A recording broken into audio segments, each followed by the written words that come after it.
Ձեռք բերեք իտալական նրբագեղ ու բարձրակարգ սալիկների նշված տեսականին, վճարելով բացառիկ 4400 դրամ 1 քառակուսի մետրի համար։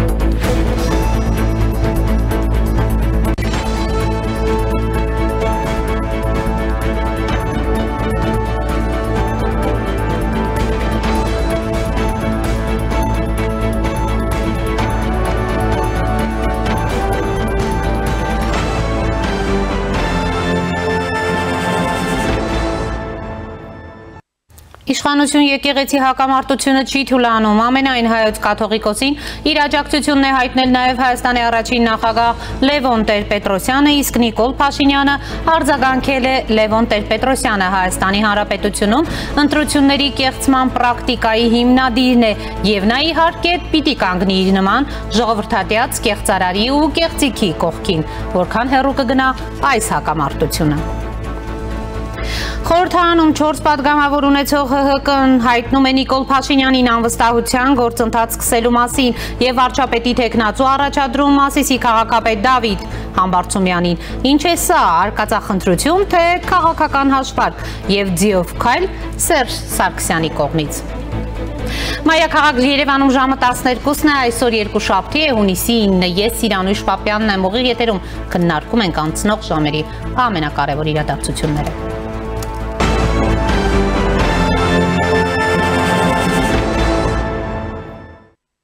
Իշխանություն եկեղեցի հակամարտությունը ոչ միայն չի թույլատնում, այլև ավելի է սրվում։ Եթե իշխանությունը նախկինում ամենայն հայոց կաթողիկոս Գարեգին Բ-ին միայն մեղադրում էր կուսակրոնության կարգը խախտելու մեջ, ապա այժմ պահանջում է նաև նրա հրաժարականը։ Նախորդին վարչապետ Նիկոլ Փաշինյանը Facebook-յան իր էջում գրառում էր կատարել, որտեղ նշել էր, թե եկեղեցին պետք է վերադարձնել ժողովրդին։ Պետությունը պատկանում է ժողովրդին, եկեղեցին պատկանում է ժողովրդին։ Մենք պետությունը, իշխանությունը վերադարձրել ենք ժողովրդին, եկեղեցին նույնպես պիտի վերադարձնենք ժողովրդին, գրել էր վարչապետը։ Այսօր նա շարունակել է այս թեման եւ նոր գրառում կատարել Facebook-յան իր էջում։ Գարեգին Բ-ն խախտել է իրիս կողմից կամավորությամբ ստանձնած կուսակրոնության ուխտը եւ զավակ ունի։ Սա փաստ է եւ եթե Գարեգին Բ-ն փորձի հերքել, անհրաժեշտ ձևաչափով դա կապացուցե։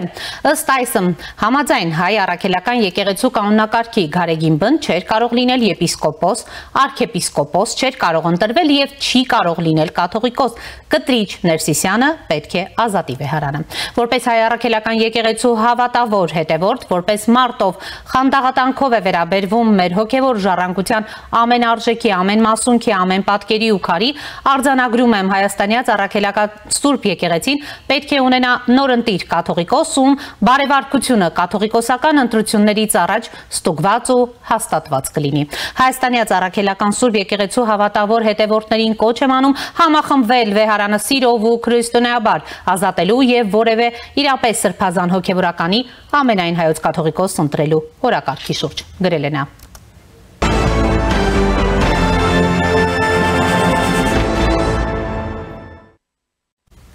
Իշխանություն եկեղեցի այս հակամարտության խորապատկերին շաբաթ օրը Հայաստանի առաջին նախագահ Լևոն Տեր-Պետրոսյանն է այցելել Մայրաթոր Սուրբ Էջմիածին եւ առանձնազրույց ունեցել Գարեգին II ամենայն հայոց կաթողիկոսի հետ։ Լևոն Տեր-Պետրոսյանը ըստ Մայրաթորի կաթողիկոսի հետ զրույցի ընթացքում իր լիակատար աջակցությունն է հայտնել վեհափառ հայրապետին միաժամանակ խստիվ դատապարտել հայոց 1700-ամյա եկեղեցու նկատմամբ Հայաստանի իշխանությունների հակասահմանադրական ոտնձգությունը։ Ի պատասխան քաղաքացիական պայմանագրից վիրավորական ու մեղադրանքան գրառումների շարք են սկսել նաև Հայաստանի առաջին նախագահի հասցեին։ Լևոն Տեր-Պետրոսյանը Հայաստանի Հանրապետությունում ընտրությունների կեղծման պրակտիկայի հիմնադիրն է եւ նա իհարկե պիտի կանգնի իր նման ժողովրդատյաց կեղծարարի ու կեղծիքի կողքին։ Facebook-ում գրառում է կատարել վարչապետը։ Իսկ ազգային ժողովի խոսնակ Ալեն Սիմոնյանը իր տելեգրամյան ալիքում պնդել է, թե Հայաստանի հիմնադիր նախագահը անկախության ձախողման ու բոլոր պարտությունների սիմվոլն է։ Մարտի 1-ին ոչ դու, ոչ դիմացինդ դուրս չեկաք տանից, երբ ժողովուրդը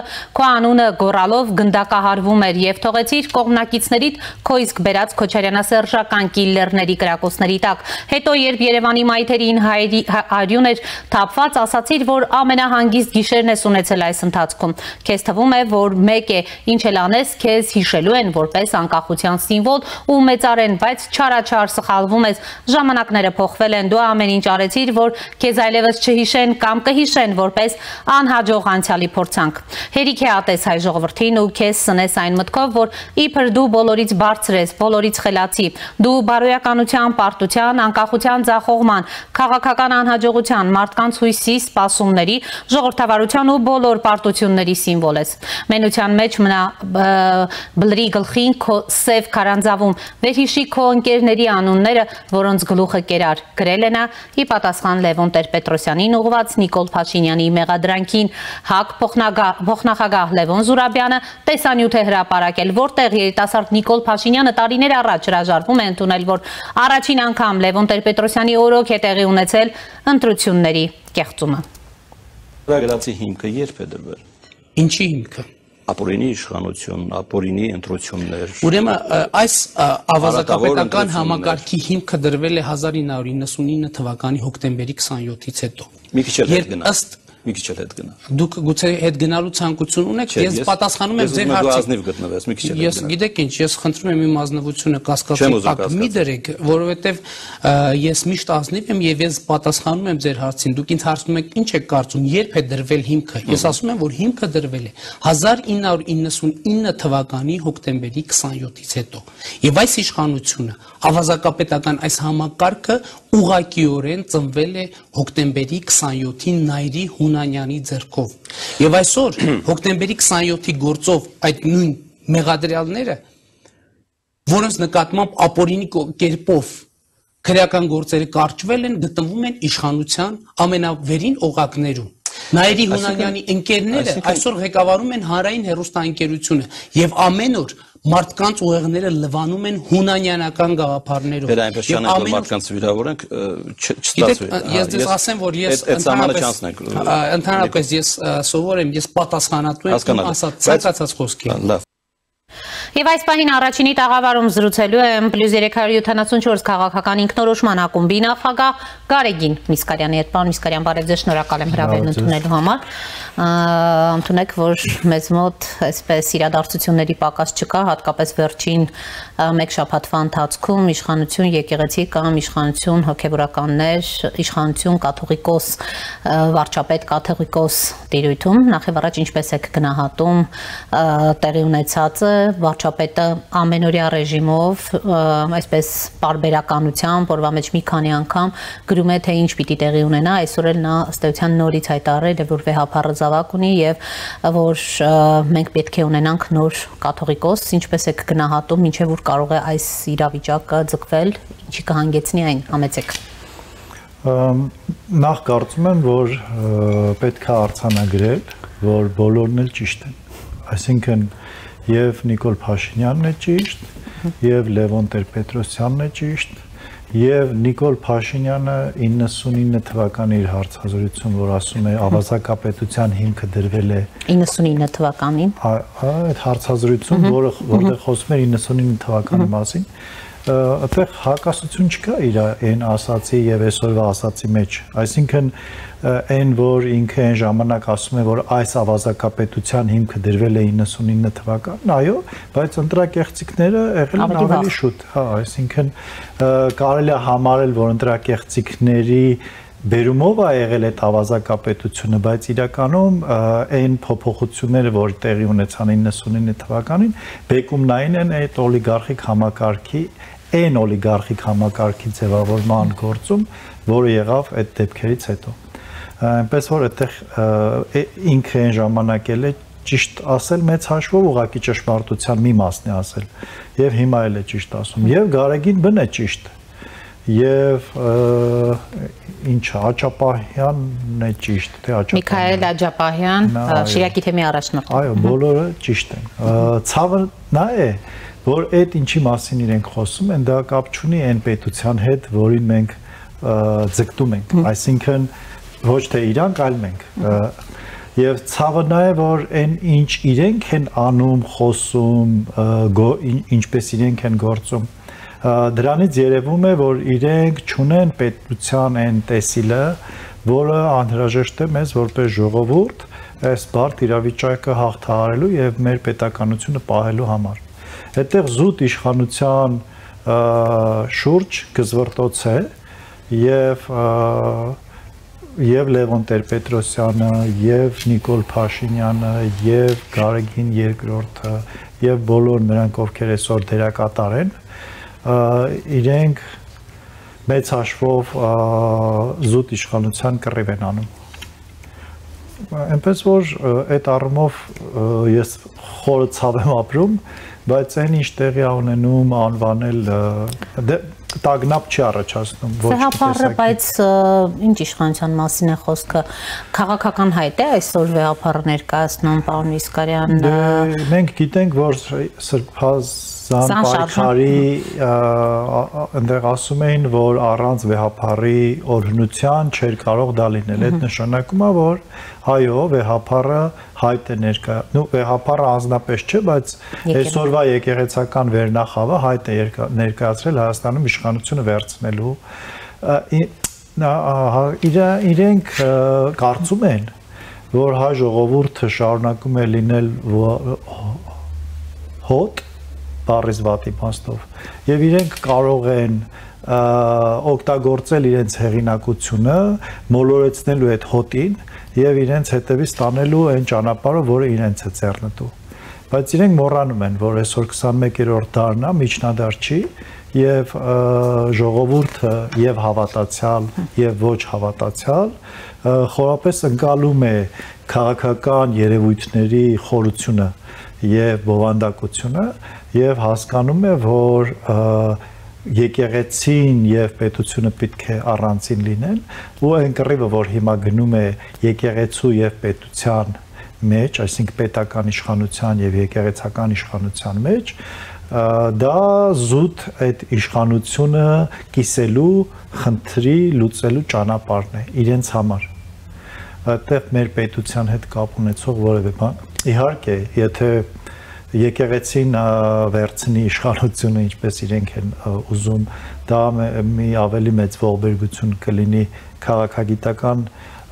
տեսանկյունից առհասարակ բոլոր առումներով, բայց քաղաքագիտական տեսանկյունից դա ապացուցված բան է։ Իսկ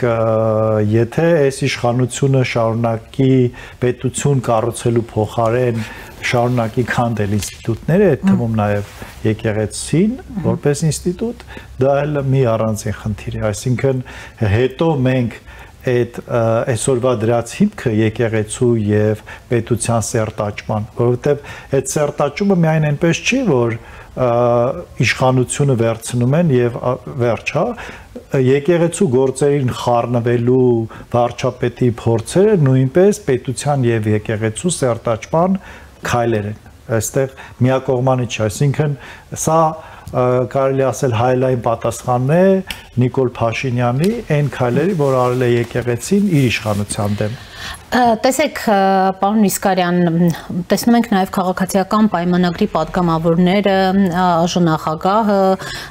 փոխնախագահն են արձագանքում Ռուբինյանը, օրինակ գրառում էր արել, ասում էր պատկերը ամբողջական կլինի, եթե վեհապարը մոտ գնան նաև Սերժ Սարգսյանը եւ Ռոբերտ Քոչարյանը։ Տեսեք, հենց վարչապետը մի գրառում է անում քաղաքացիական պայմանագրի բոլոր կամ մեծ մասը պատգամավորների արձագանքում են անմիջապես Facebook սոցիալական ցանցում, ինչ է կատարվում իսկապես վեհապարի մոտ, եթե գնան Սերժ Սարգսյանն էլ Ռոբերտ Քոչարյանն էլ եւ իրենց աջակցությունը հայտնեն, պատկերը ամբողջական կլինի։ Դե ես չէի ուզում մեկնաբանեմ քաղաքացիական պայմանագրի անդամների խոսքերը, որովհետեւ մեծ հաշվով ինչ ասել են։ Կգնան, չեն գնա, պատկերը ամբողջական կլինի։ Ոչ, ես կարծում եմ կարող է օրինակ Կոպերկինն էլ գնա նոր ամբողջական լինի, բայց դա չի խնդիրը։ Խնդիրը այն է, որ նույն քաղաքացիական պայմանագրի այդ ասպետները, որոնք պաշտպանում են Նիկոլ Փաշինյանին, իրենց խնդիրն էլ է զուտելի իշխանությունը պահելու հարց։ Ակնհայտ է, որ բոլորի մոտ մեկ նպատակ կա։ Նայեք, եկեղեցին ունի որոշակի հեղինակություն եւ եկեղեցու վերադասը, այսպես ասած, Գարեգին բն մեծ ազդեցություն ունի այդ համայնքի վրա եւ մեծ լծակներ ունի եւ Հայաստանի ներսում եւ Հայաստանից դուրս եւ հետեւաբար այդ կարևոր պաշտոնը եթե զբաղեցնի օրինակ այնպիսի լոյալ անձնավորություն Նիկոլ Փաշինյանին, ինչպիսին օրինակ կենտրոնական ընտրական հանձնաժողովի նախագահն է, ապա ես կարծում եմ իր շանսերը կմեծանան եւ դրան հակառակ բևեռի, այսպես կոչված, ընդդիմություն չեմ ուզում ասեմ, որովհետեւ մեղք է այդ որակ ընդդիմություն համարել։ Այդ հակառակ ճամբարի շանսերը կտրուկ կնվազեն։ Եվ սա մեծ հաշվով այդ պայքարի մաս է կազմում։ Ասել, որ արդար չի այդ պահանջը, սխալ կլինի, որովհետև այո, եկեղեցին վերափոխման լուրջ խնդիր ունի եւ պետքա այդ երեսպաշտությունը մի կողմ դնել եւ կամ իրողությունները համապատասխանեցնել կարգին կամ կարգը համապատասխանեցնել իրողություններին, բայց այն որ ռեֆորմներ պետք է անել, դա միանշանակ է։ Բայց մյուս կողմից ասել, որ այդ ռեֆորմների ջատակովը պետք է Հայաստանի Հանրապետության վարչապետը լինի, դա ծիծաղելի է։ Պարոն Իսկարյան, լավ, ինչու էր պետք այս թեման հիմա բացել, որքանով եք տեսնում կապ օրինակ 26 թվականի ընտրություններից առաջ, եթե հատկապես այն պարագայում նշում եք, որ կոնկրետ բոլորը ճիշտ են այս խնդիրը բարձրաձայնողներից, հակադարձողներից եւ քանի որ բոլորն էլ ունեն նույն նպատակ, դա իշխանությունը ունենալու կամ իշխանությունը պահելու նպատակն է։ Այո, բայց ցավալի է այն, որ դա ուղիղ կապ ունի 26 ընտրությունների հետ, իմ համոտ կասկած չի առաջացնում եւ երկու այսպես կոչված ճամբարի նպատակն էլ դա է, բայց պետք է հասկանանք, որ հասարակության համար այդ խնդիրների լուծմամբ չի, որ պետք է Հայաստանի Հանրապետությունը դառնա կայուն զարգացող պետություն եւ այստեղ կարեւոր է թե ինչ խոսք է ասելու Հայաստանի Հանրապետության քաղաքացին, բայց ոչ թե անձնագրով քաղաքացին, այլ գիտակցությամբ Հայաստանի Հանրապետության քաղաքացին, որը ձգտում է ունենալ ազատ պետություն, անկախ բոլոր առումներով, այսինքն ինքնիշխան, եթե ավելի դիպուկ եւ պատրաստ է իր վրա պատասխանատվություն վերցնել այդ նպատակին հասնելու հարցում։ Ամեն ինչ կախված է այդ քաղաքացուց։ Եթե մենք հասկանանք, եթե մենք գիտակցենք, իսկ կարծում եմ մեծ մասը գիտակցում է, որ սա միջնադար չի եւ եկեղեցու ու իշխանությունների պայքարը միայն իշխանությունների մասին չի, այլ ամբողջ պետության եւ հատկապես քաղաքացիների մասին է, ոչ թե հպատակների, ապա մենք պիտի քայլեր ձեռնարկենք յուրաքանչյուրս մեր կարողությունների, մեր գիտելիքների չափով ձևավորելու այն անհրաժեշտ նախադրյալները, որոնք թույլ կտան մեզ որպես պետություն կայանալ։ Պարոն Իսկարյան, ձեր կարծիքով որքանով է հնարավոր այսպես փոփոխություն կատարել նույն կաթողիկոսի հարցում։ Վարչապետը այսօր արդեն ուղիղ տեքստով էր դրա մասին գրառում արել եւ ասում էր կապացուցեմ, եթե պետք լինի, կաթողիկոսը զավակ ունի։ Ես գիտեք հիշեցի միջնադարում, որ ինչ որ հատուկ արարողակարգ կար, որ կանանց կուսություն էին ստուգում։ Հիմա ես չգիտեմ ինչքանով է բարեապես ճիշտ մի կողմից կաթողիկոսի վարքը, մյուս կողմից Նիկոլ Փաշինյանի վարքը, բայց ենթադրենք ստուգեցին, գնացին, հա, գենետիկ անալիզ հանձնեցին եւ բացվեց, որ Գարեգին երկրորդը կույս չի։ ինչ ենք անելու մենք դրանից հետո արդյոք մենք վստահ ենք, որ իրեն հաջորդող բոլոր կուսակրոնները կույս են եւ ինչպես են բոլորին ստուգելու հատուկ ԱԱՑ-ն գնալու է գենետիկ անալիզ վերցնի ինչ են անելու էլի այսինքն այստեղ խնդիրը մենակ այն չի որ Գարեգին բն գնաց չէ Նիկոլ Փաշինյանի համար դա է այսինքն իշխող ուժի համար խնդիրը փոխարինել Գարեգին երկրորդին ավելի պետականամետ օրինակ իրանք կձևակերպեն հա հոգեվորականով բայց եթե նոր պետականամետ հոգեվորականը նորից պարզվի, որ կուսակրոն չի եւ պարզվի, որ ժառանգ ունի կամ պարզվի, որ ժառանգ չունի, բայց ընտանիք ունի կամ չգիտեմ, ես հա ինչ է անելու հաջորդ, այսինքն ամեն վարչապետ եկողը պիտի փորձի եկեղեցուն իրեն լոյալ իշխանություն ձևավորել, կլինի իշխանությունների կողմից եկեղեցու գործերին խառնվելու պերմանենտ փորձ։ Միշտեր գիտենք, որ մեր սահմանադրությամբ միայն սահմանադրությամբ չէ, դա անհրաժեշտ է, որպեսզի հոգևորը եւ քաղաքականը տարանջատված լինեն։ Ոչ մեկը չի ասում, որ հոգևորականը այդ երկրի քաղաքացի չի եւ իրավունք չունի մասնակցելու պետության մեջ կայացվող որոշումներին, բայց այդ դեպքում նա պետքա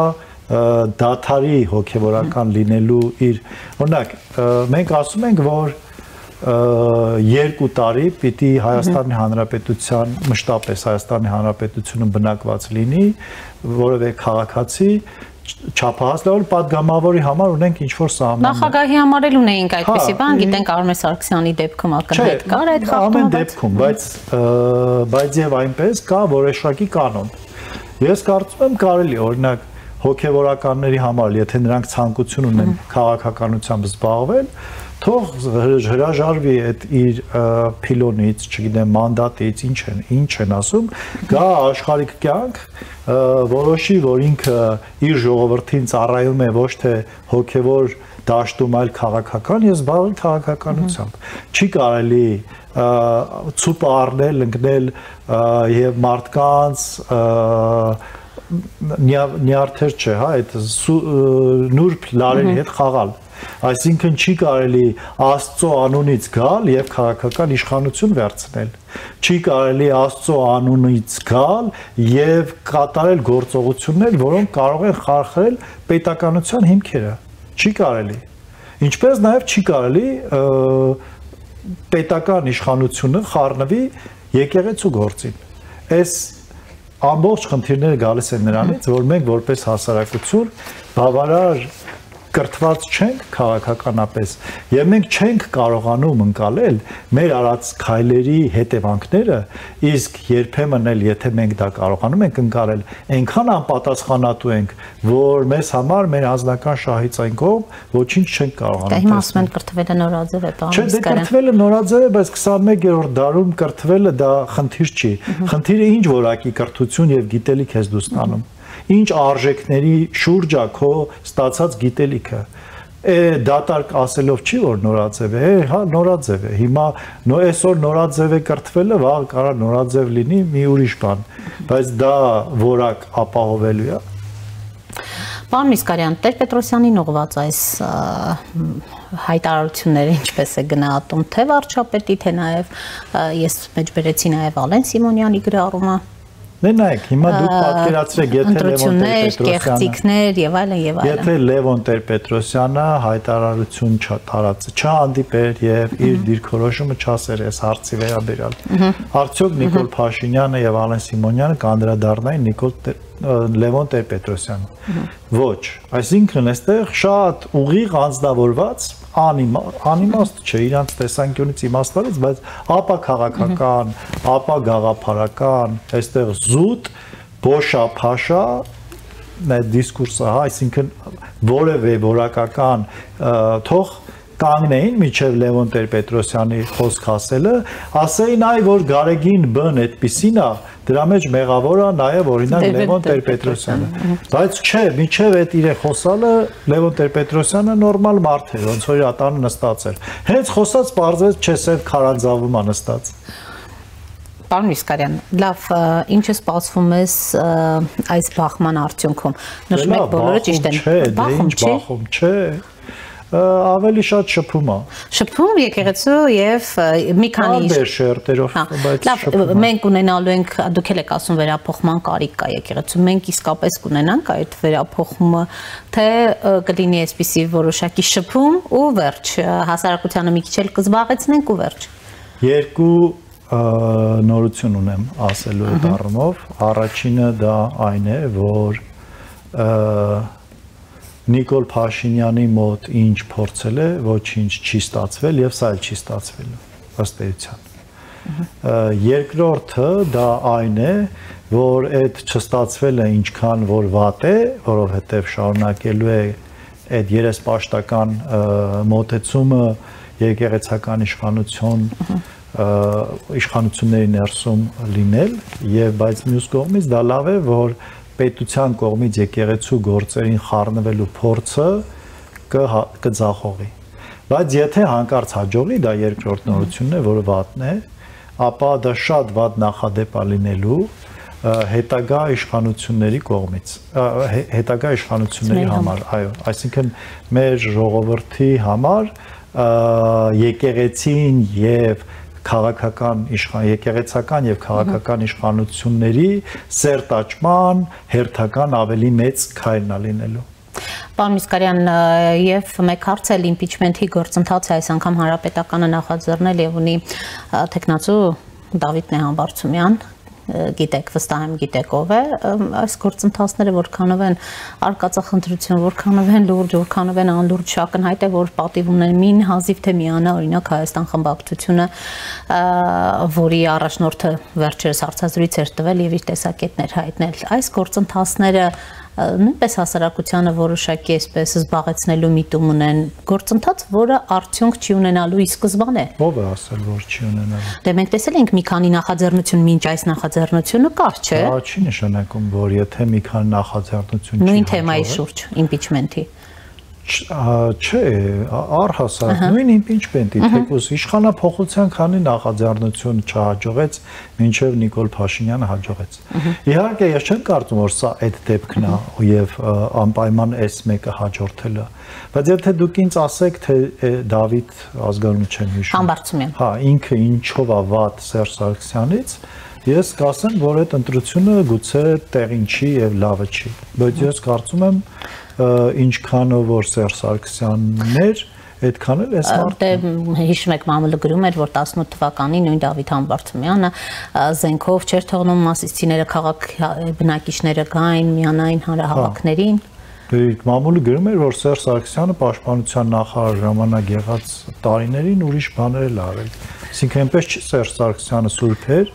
Դավիթը սուրբ չի եւ դա ստվեր է գցելու հանրապետական կուսակցության դարավոր պատմության վրա։ Չէ, սովորական մարդ է, որը ամբիցիաներ ունի եւ հայտ է ներկայացրել, այնքան ինչքան Սերժ Սարգսյանն էր սովորական մարդ։ Բայց դուք նաև չեք բացառում, որ հնարավոր է հաջողեն։ Չէ, ես կարծում եմ ավելի շատ չեն հաջողի, քան կհաջողեն, բայց դա Դավիթ այդ մարդու բանով չի, անձով չի պայմանավորված, այլ այն իրավիճակով եւ այն անցած ճանապարհով, որը ունեցել է հանրապետական կուսակցությունը եւ այն հետևանքներով, որը հանգեցրել է հետագա ընթացքին։ Շնորհակալ եմ, պարոն Միսկարյան։ Շնորհակալ։ Առաջինի տաղավարում զրուցում է +374 քաղաքական ինքնորոշման ակումբի նախագահ Գարեգին Միսկարյանի հետ։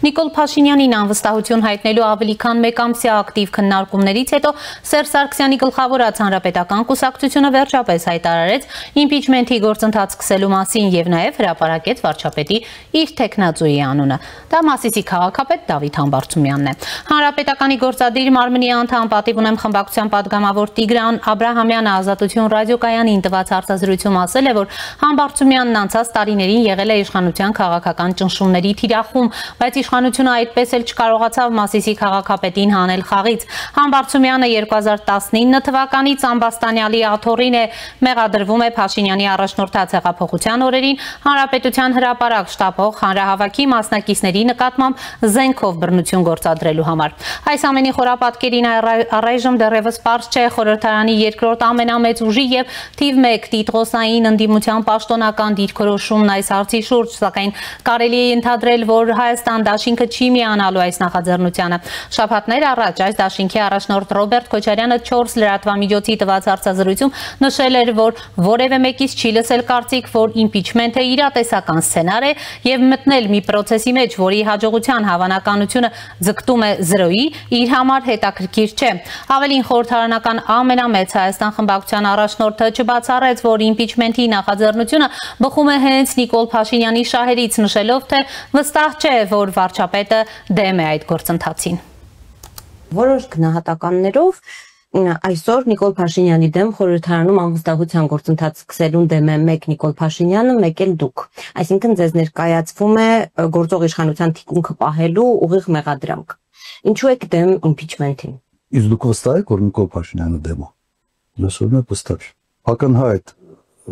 0-ի ձգտող հավանականություն իմպիչմենթի բերելու է նրան, որ Նիկոլ Փաշինյանը 6 ամիս որը նման գործընթաց ունենալու կամ չունենալու երաշխիք ունենալու։ Ես վստահ չեմ, որ դա ճիշտ է։ Ոչի քարոզիչներ կան, որ մտել են այս խնդրի մեջ, իմ տպավորությամբ լավ չպատկերացնում, որ թե ինչ են անում։ Ես չեմ լսել մեկ մարդու կարծիք, որ դա իրատեսական սցենար։ Նույնիսկ նախաձեռնողները ասում են, հա ինչ ա եղել, փորձենք չլինի։ Հիմա ես ավելի պրագմատիկ մարդ եւ մտնել մի process-ի մեջ, որը 0-ին ձգտող հաջողության հավանականություն ունի, ինձ համար դա իսկապես հետաքրքիր չի։ Կարող մարդ կա, ում համար օրինակ 48 ժամ լիներ վարչապետի տեխնացու, դա կյանքի երազանք, բայց դա չի նշանակում, որ մենք պետք է բան անենք, ֆոն դառնանք կամ դեկորացիա դառնանք այդ երազանքը իրականացնելու համար ինչ որ մարդ կա։ Վարչապետին իմպիչմենթի ենթարկելու թեման արդեն շաբաթներ շրջանառվում է ընդդիմության տիրույթում, ինչի արդյունքը եղել է այն, որ ավելի շատ անվստահություն է դրսևորվել ընդդիմադիր ուժերի, այդ թվում երկրորդ եւ երրորդ նախագահների համակիրների միջև, քան անվստահություն Նիկոլ Փաշինյանի նկատմամբ ակնհայտ է, որ Հանրապետական կուսակցության այս քայլը թերևս սրելու է ներընդդիմադիր այս մրցակցությունը։ Հանրապետական կուսակցության քայլը Փաշինյանի համար կանխատեսել թերևս դժվար չէր, քանի որ իմպիչմենթի թեման շրջանառության մեջ է արդեն տևական ժամանակ եւ դրան զուգահեռել Սերժ Սարգսյանը խոսել էր, որ ունեն մինչեւ 26 թվականի խորհրդարանի ընտրություն որոշակի արտահերթ գործողությունների ծրագիր։ Իհարկե միամիտ կլինի մտածել, թե Սերժ Սարգսյանն այնքան միամիտ է, որ պատկերացնում է, թե պատիվ ունեմ խմբակցությամբ վարչապետի անվստահության գործընթաց սկսելը կարող է բերել անհրաժեշտ թվով ձայների, որոնք պետք է նախ հարցը խորհրդարանի օրակարգ մտցնեն, իսկ հետո նաեւ հարցը հավանության արժանացնելու համար։ Առավել ևս, որ խորհրդարանի երկու падգամավորներ էլ նախկին քաղաքացիական պայմանագրի Հովիկ Աղազարյանը եւ Ասլանյանը արդեն իսկ իրենց հերթին առաջադրել էին վարչապետի տեխնացու եւ հայտարարել անվստահության գործընթաց սկսելու մասին, թեև դեռ չեն հավաքել որևէ այլ ստորագրություն։ Սերժ Սարգսյանի նախաձեռնությունը սակայն հաշվարկված է թերևս ոչ թե անհրաժեշտ ստորագրություն հավաքելու, այսպես ասած միամտությամբ, այլ նախաձեռնությունն ինքնին տեղավորված է թերևս այլ հաշվարկների շրջանակում։ Կարծես թե Սերժ Սարգսյանը ձիով քայլ է կատարել, որի նպատակը ոչ թե իշխանափոխությունն է, այլ ավելի շատ Հայաստան դաշինքին հարվածելը։ Սերժ Սարգսյանի գլխավորած Հանրապետական կուսակցությունը վաղուց է դիրքավորվել որպես արմատական ընդդիմություն եւ փորձում է դառնալ թիվ 1 ընդդիմադիր ուժը, ու այս քայլով կարծես թե ավելի շատ փորձում է Հայաստան դաշինքի ընտրազանգվածին իր կողմը քաշել, քանի որ այս երկու ուժերի ընտրազանգվածը հիմնականում նույնական է։ Եվ այս պահին կապ ենք հաստատել Իսպանիա, Բարսելոնա, զրուցելու են քաղաքական վերլուծաբան Գագիկ Քամալյանի հետ։ Պարոն Քամալյան, բարև ձեզ, շնորհակալ եմ միանալու համար։ Բարև ձեզ, ես եմ շնորհակալ։ Եվ այսպես պարոն Քամալյան, ձեր գնահատական այս իմպիչմենթի գործընթացին եւ հանրապետականի, այսպես ասած, դիրքավորմանը, նրանք առաջադրում են Դավիթ Համբարձումյանին, վարչապետի թեկնածու, սա գործընթաց չէ, որը ի սկզբանե դատապարտված է ձախողման, արկածախնդրություն է, թե քաղաքական հաշվարկ, ձեր գնահատմամբ համեցեք։ Իմ կարծիքով այստեղ խնդիրը այն չէ, թե այս գործընթացը կարող է գնալ եւ Նիկոլ Փաշինյանը իմպիչմենթի ենթարկվի, Սերժ Սարգսյանը սա շատ լավ հասկանում է, ավելի շատ այստեղ խնդիրը քարոզչական հարթության մեջ է, երկու ուղղությամբ պետք է նայենք, առաջինը որ հենց ուղղված է Նիկոլ Փաշինյանի դեմ, Սերժ Սարգսյանի ընտրազանգվածը եւ Սերժ Սարգսյանի շուրջ հավաքվող այն պոտենցիալը, որ կա, դա հիմնականում կիսակրիմինալ զանգվածն է եւ այսպիսի գործողություններով Սերժ Սարգսյանը փորձում է այդ զանգվածին համոզել, որ Նիկոլ Փաշինյանի իշխանությունը երերացող իշխանություն է, տեսեք մենք իմպիչմենթի գործընթաց ենք սկսում, տեսեք մարդկանց մեջ ձևավորում է, փորձում են ձևավորել մի գիտակցություն, որ Նիկոլ Փաշինյանի իշխանությունը գնացող իշխանություն է եւ մենք ենք հավակնություն ներկայացնում գալ իշխանության։ Սա առաջին ուղղությամբ, երկրորդը արդեն ներընդդիմադիր դաշտում տեղի ունեցող զարգացումների համատեքստում պետք է նայել Սերժ Սարգսյանի այս քայլը, նրանք փորձում են ավելի շատ տիտղոսակիր ընդդիմություն դառնալ եւ 26 թվականին ընթառաջ Սերժ Սարգսյանը փորձում է հենց ավելի շատ փոխել դասավորությունը ընդդիմադիր դաշտում, եթե մինչև հիմա Ռոբերտ Քոչարյանը ավելի մեծ լսարան եւ ավելի մեծ ընտրազանգված ուներ եւ խորհրդարանում էլ այդպես է, հիմա Սերժ Սարգսյանը փորձում է դա գոնե առնվազն եթե չեն անցնելու 2026 թվականին, գոնե ինքը ավելի մեծ ընտրազանգված ունեն։ Սրանով է պայմանավորված այս գործողությունները եւ նաեւ որոշակի առումով ես այդ մասին մի քանի անգամ խոսել եմ, որ դա հանրությանը այս կոռուպցիոն հայտնի դատախազի կողմից այս կոռուպցիոն գործարքների մասին խոսակցությունները փորձում են այսպիսի բաներով ստվերել։ Պարոն Քամալյան,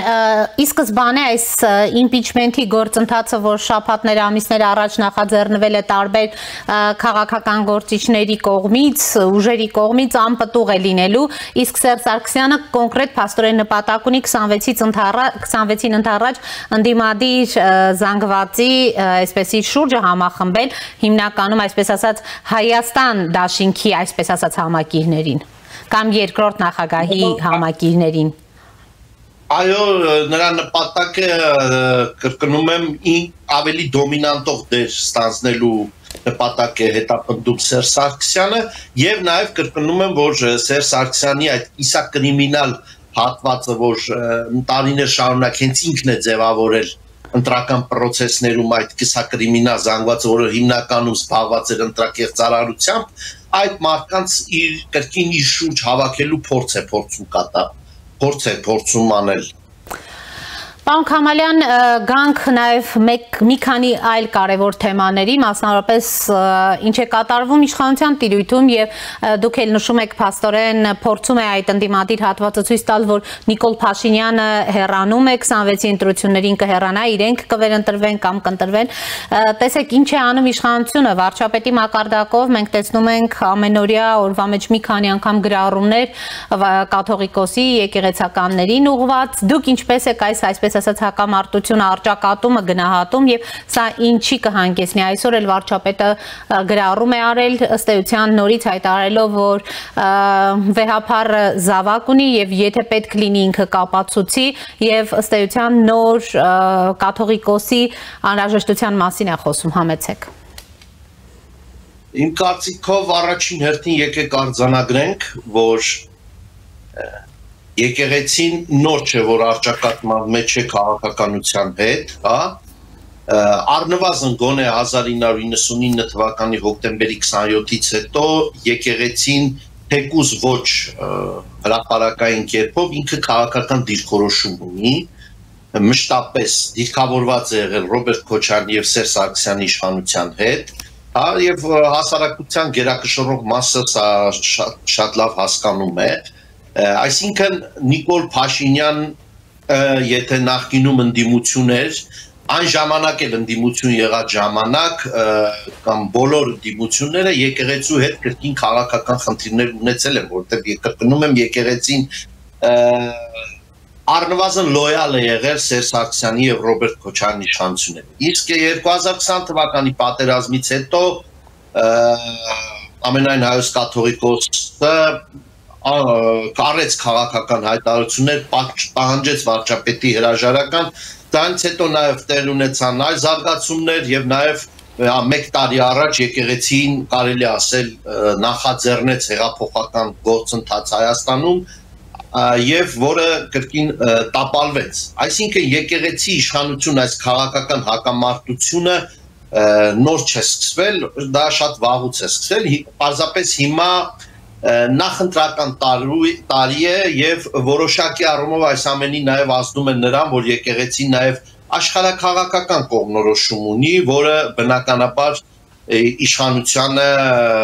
իշխանության դեմ է ուղղված, հա, դրա վառ օրինակներից մեկը օրինակ եկեղեցու ամենայն հայոց կաթողիկոսի այցներ Բելարուսի մայրաքաղաք Մինսկ, հա, երբ որ երկրի նախ վարչապետը պաշտոնական մակարդակով հայտարարում է, որ ինքը քանի վարչապետ է եւ Բելարուսում քանի Ալեքսանդր Լուկաշենկոն է նախագահ, Հայաստանի ոչ մի պաշտոնյա երբեք այց չի կատարի Բելարուս, այսինքն Նիկոլ Փաշինյանը այսպիսի դեմոնստրատիվ կերպով իր բողոքը հայտնեց Բելարուսի պաշտոնական դիրքորոշմանը, որը ամբողջովին պրոադրբեջանական է, բայց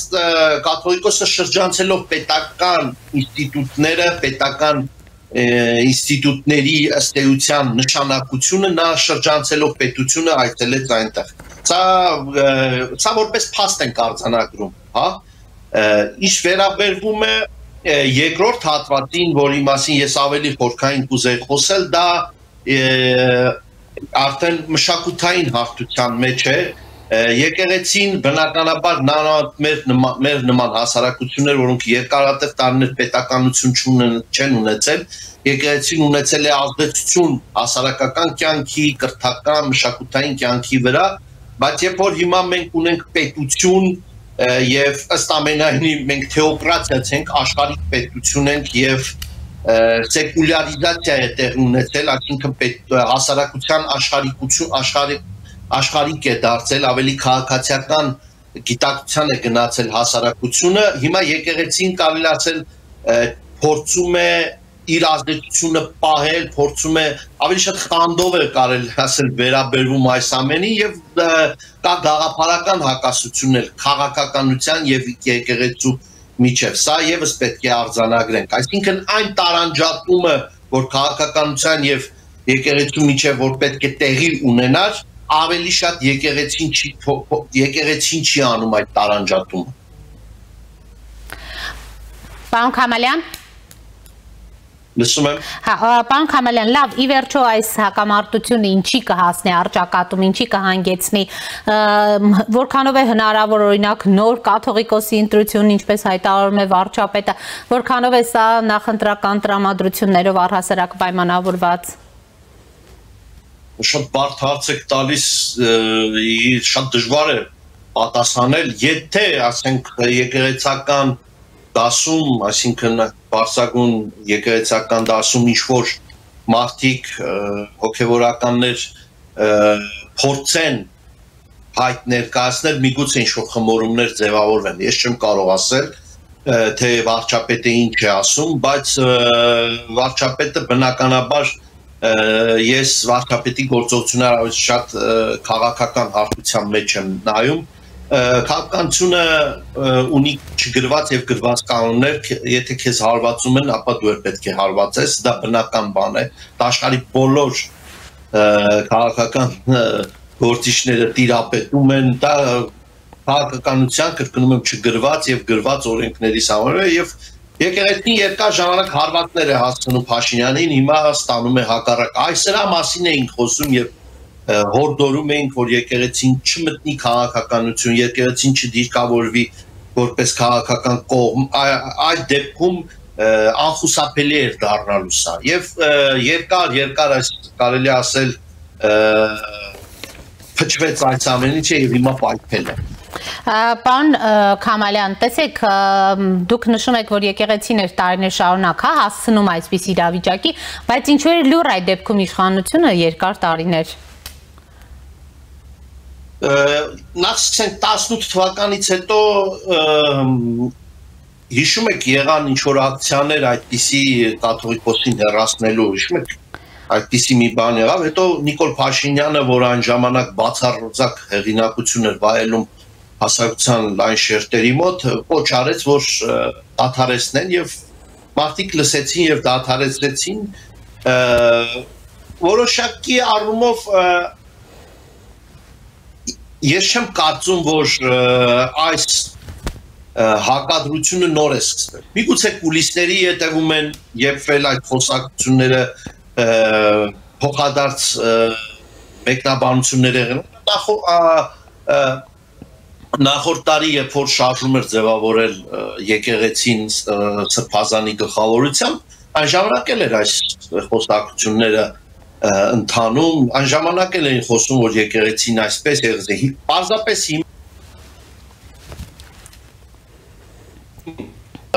մասշտաբի դարձավ, որ անխուսափելի էր սա։